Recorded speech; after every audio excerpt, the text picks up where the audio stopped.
podcast collaboratif.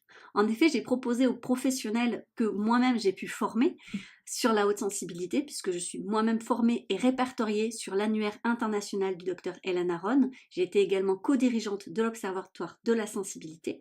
Et donc, je forme à mon tour d'autres professionnels sur ce sujet. Professionnels qui sont maintenant habilités à faire passer des tests et à accompagner les personnes hautement sensibles. Certaines ont répondu avec enthousiasme et ont souhaité donc répondre à 3 questions que j'aurais posées. Selon vous, quelle est la plus grande force des hypersensibles?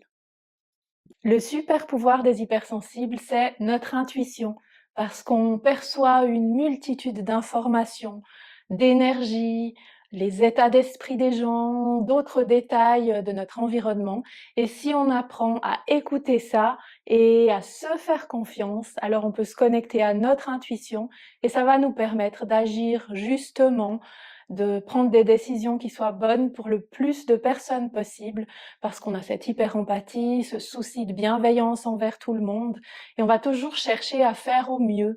Et ça, c'est quand même un super pouvoir dont la société, dont le monde a besoin. Si vous aviez une astuce clé pour mieux vivre son hypersensibilité, laquelle serait-elle? On est beaucoup plus sujet aux blessures émotionnelles quand on est hypersensible parce qu'on vit tout de manière beaucoup plus intense.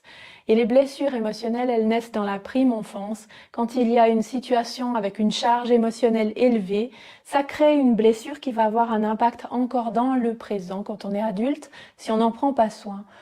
Lorsqu'il y a une situation qui vient nous titiller, qui vient réactiver cette blessure, on va adopter des comportements qui ne sont pas très sains, pas très positifs, comme de la dépendance affective dans le cas de la blessure d'abandon, ou bien une tendance au perfectionnisme dans le cas des blessures de rejet et d'injustice. Et il est temps vraiment de s'en libérer, d'apprendre à nous aimer comme on est, de bien vivre avec cette sensibilité qui est là. Et pour ça, je vous conseille vraiment de lire les livres de Lise Bourbeau et de vous faire accompagner, pourquoi pas en hypnose, qui permet de travailler avec l'inconscient. Et on sait que les blessures émotionnelles sont vraiment profondément ancrées, donc ça fait tout à fait sens de passer par de l'hypnose. Quels préjugés sur l'hypersensibilité aimeriez-vous déconstruire? Quand on a les larmes qui montent en public parce qu'on est super touché, on a parfois envie de disparaître 6 pieds sous terre et de pouvoir cacher nos émotions parce qu'elles viennent nous envahir, nous embêter et qu'on a peur qu'on nous voie comme quelqu'un de fragile, de faible. Et pourtant, c'est une grande force de ressentir toute cette palette d'émotions, déjà parce que s'émerveiller devant un coucher de soleil, ça nous remplit d'une telle plénitude. Qui voudrait ne plus vivre ça?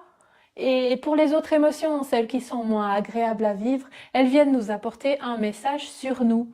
On dit l'émotion c'est le moteur de l'action et c'est pas pour rien parce que si on prend le temps de l'accueillir, de la comprendre, eh bien on va voir quels sont les besoins qui ne sont pas remplis et comment est-ce qu'on peut agir pour être plus épanoui, pour se sentir mieux.